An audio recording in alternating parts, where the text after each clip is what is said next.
Hello and welcome to the Ghosts and Folklore podcast.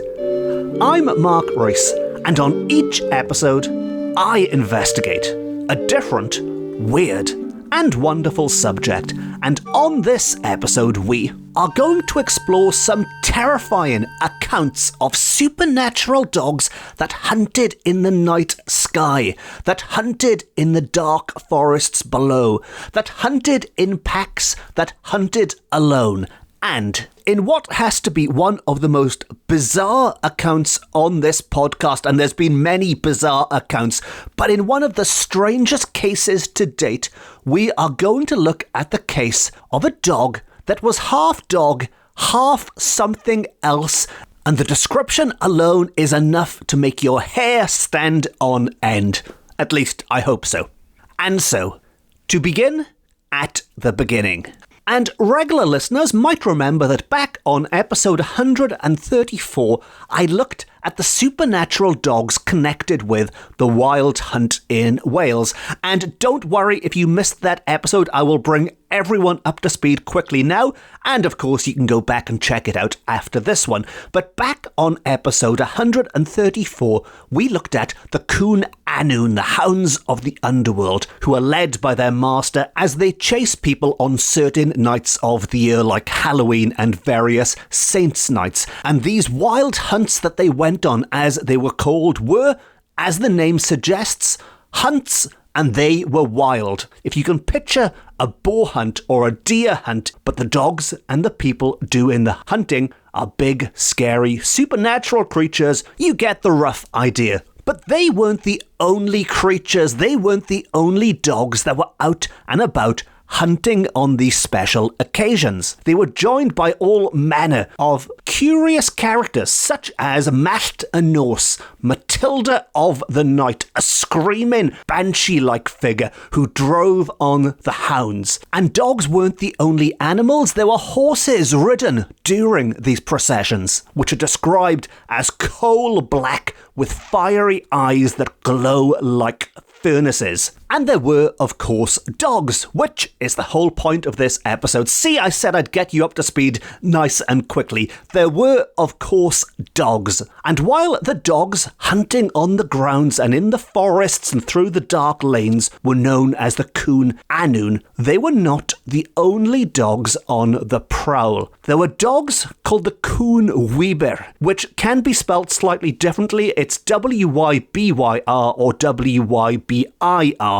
Which does change the pronunciation slightly, and I'm probably going with the wrong one here, but I'm going to go with Cŵn Wybyr. And the Cŵn Wybyr hunted the skies, and they did not do so quietly. In fact, their howl rang through the heavens. And when I say it was a sound that signalled death, that is in a literal sense, because the howl of the Cŵn Wybyr was believed to be a death omen. Yes, a good old death omen, a popular subject on this podcast. In fact, the last episode was dedicated to death omens.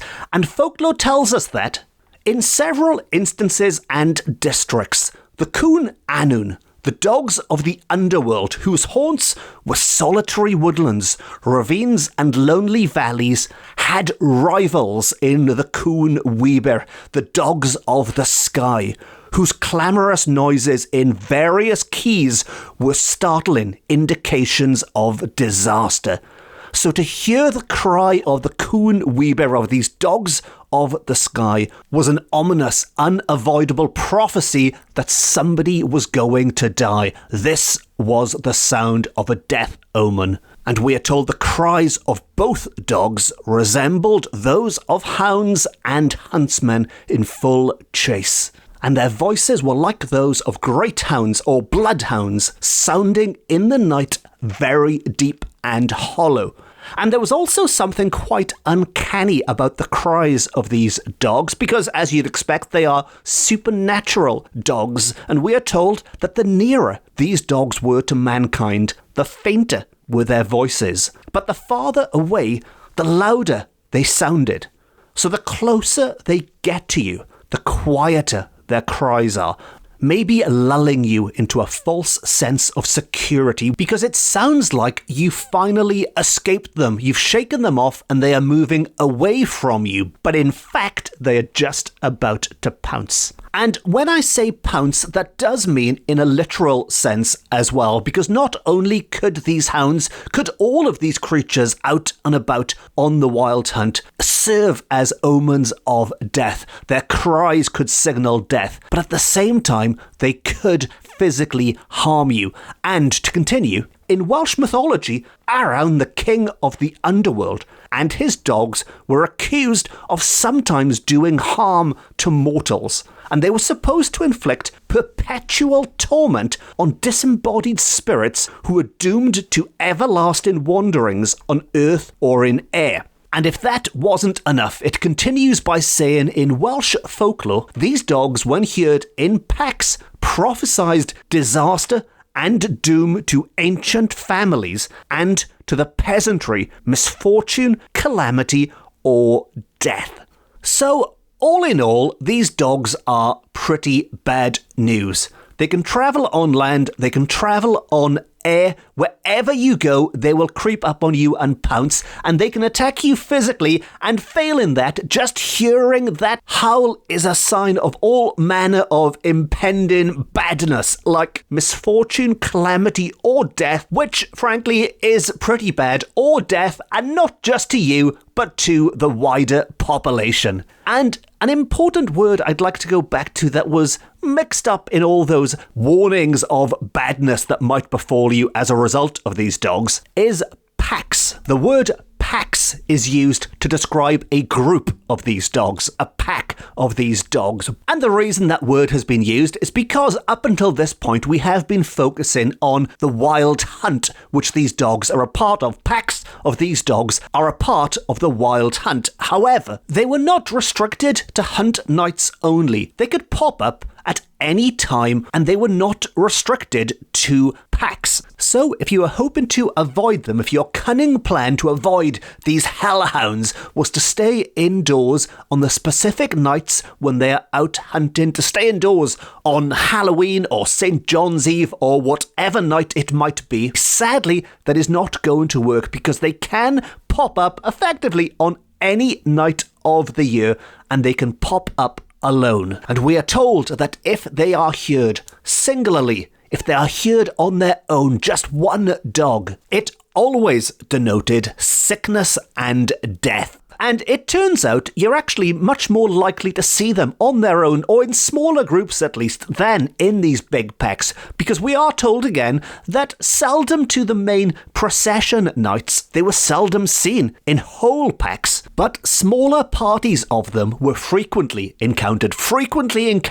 Smaller parties of 3 or 7 or 9. And of course sometimes just the one of them, because we are told that sometimes a stray dog wandered from the pack and prowled the countryside, howling near comfortable homesteads or in the grounds of castles and ancient manor houses. So these dogs are not owned by sensible owners. They are not kept on a lead or a leash at all times. These dogs are free to wander, and sometimes they do just that. Off they go to start howling on the grounds of castles and ancient manor houses, and when they do, you know that something bad is coming to the ancient families, or not so ancient families, unfortunate enough to live inside. And if you're thinking at this point, well, this is all well and good, all this theory about what might hypothetically happen if these packs of dogs or single dogs happen to pop along to your home. But in reality, what, if anything, goes on? Well, it just so happens that the humble folklorists from times gone by have indeed compiled a collection of such encounters of the good people, or maybe the bad people, of Wales coming across these dogs in the wild. And what follows is a selection of those accounts. And we are going to start right at the top of Wales in lovely Ynys Môn, to the Isle of Anglesey, where there's a story of an evil fisherman who was supposed to brew storms. He could brew up a storm on the seas, suggesting he had some kind of magical powers, who was chased by the Cŵn Annwn into the sea and was never seen again afterwards. So let that be a lesson to any evil fishermen or fisherwomen thinking of brewing up storms. Supernatural dogs will get you. Moving on to our second story, which comes to us from Merionethshire, as it was then, but we're still up in the northwest of Wales for this one. And it's the story of a girl who, having lost her way among the Berwyn Mountains, fell in with a pack of these hounds, which, frankly, is the last thing you want to happen. There you are, enjoying a nice walk in the wild Welsh mountains, and before you know it, you're there, you've fallen in with a pack of slobbering, well, they might not have been slobbering, that's artistic license, but possibly slobbering hellhounds. What are the chances? But this is a serious matter, so I shouldn't joke, because she was only saved from death, yes, death, by repeating the Lord's Prayer over and over again until these creatures ran away. So, if this story is to be believed, it suggests a link, a very popular link in Welsh folklore, between the otherworld of Welsh mythology, which is where these dogs come from, the Cŵn Annwn, and the underworld of Christianity, of hell, because this girl was able to save her life because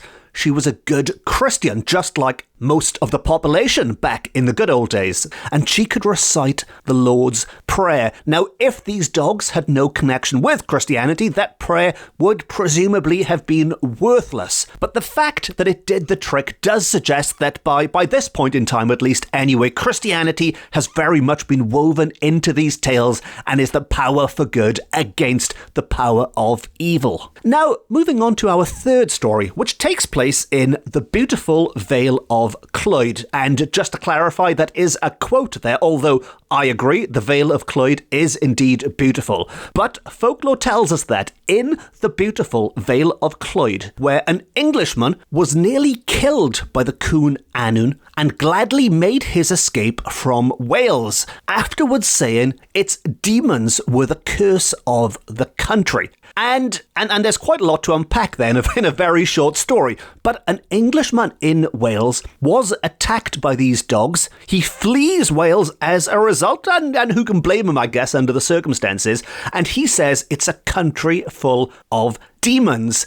And again, the mention of demons does, of course, suggest a Christian connection, this strong link between folklore and Christianity. But it also points to all manner of tensions between the English and the Welsh in the 19th century, which, frankly, is a much bigger topic than the kind of nonsense I talk about on this podcast. It's probably a little bit beyond the scope of this episode, but nevertheless, it's an interesting added element to bear in mind. Let's just say this particular Englishman probably didn't hurry up and book any holidays in Wales after these events. And moving on to our next account, which is in modern-day Gwynedd, we're going to Aberdaron, which had a pack of these dogs, we are told, that pursued a clergyman who, from the pulpit one Sunday, denounced all smugglers as children of Beelzebub.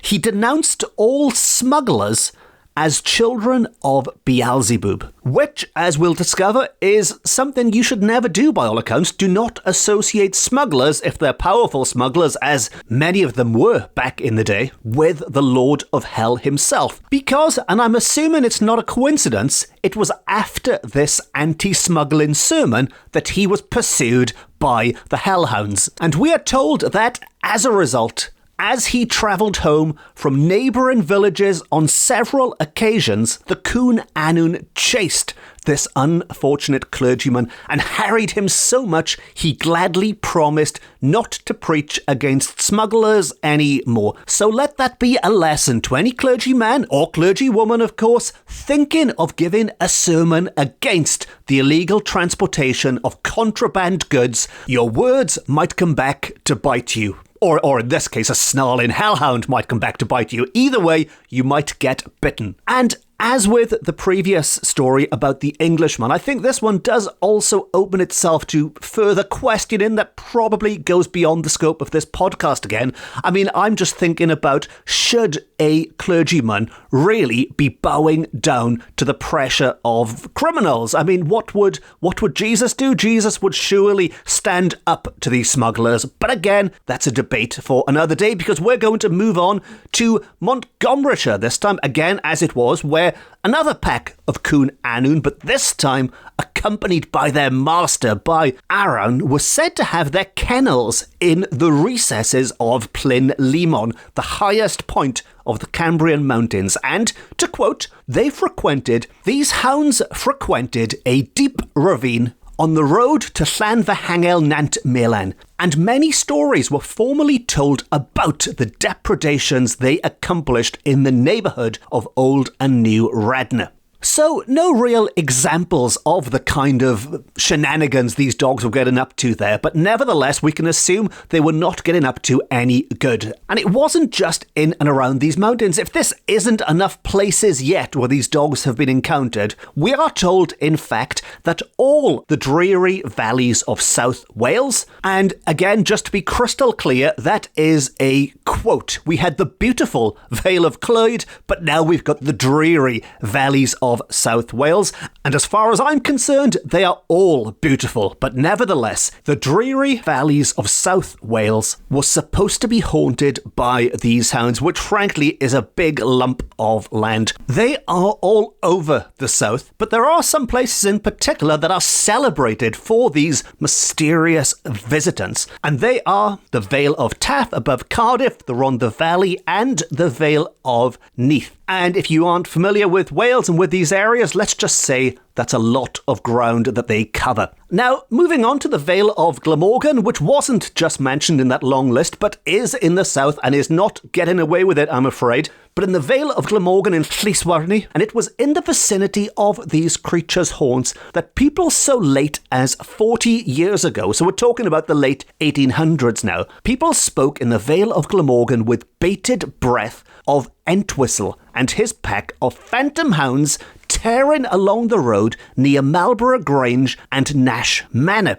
In fact, it was gravely stated in the locality that if any unlucky persons coming late home from market chanced to fall in the way of these hounds, their clothes would be torn to pieces, they were left almost for dead, and the next morning it was only just possible for them to crawl home. And if that wasn't terrifying enough, there's a cheeky little footnote here, because we are told that doubtless these spirits had to bear the blame for many a drunken brawl or midnight orgy of the long ago. And as I've said before, it's always reassuring to know that the folklorists of old can be just as cynical as some of us nowadays, that when we hear these stories of these hounds from hell that rip people's clothes to shreds and leave them for dead after they've been out getting merry all day and all night. Is that really what happened? Or are they just a convenient excuse for a drunken brawl or a midnight orgy, which may or may not mean what you may or may not think it means? Let's just say those words have evolved a little since they were written down at the time, which I think is a good moment to bring us to the final account, because I want to wrap things up with what I think is the strangest sighting of all.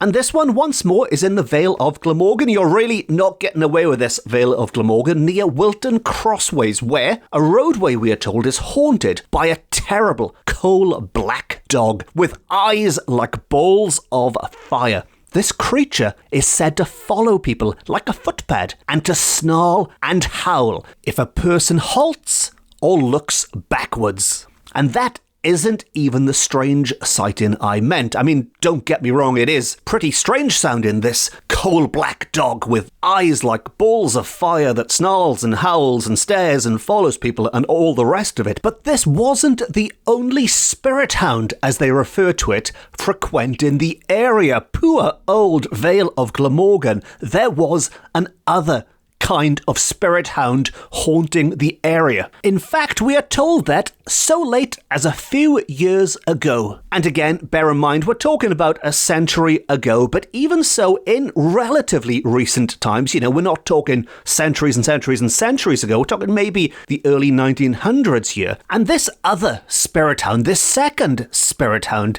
is described as having half of its body, the top half of its body, in semi-human form.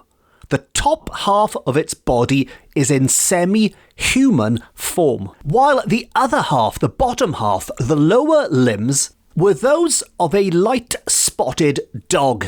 Yes, were those of a light-spotted dog. So you might be a little confused at this point. I was just as confused as well when I first came across this account.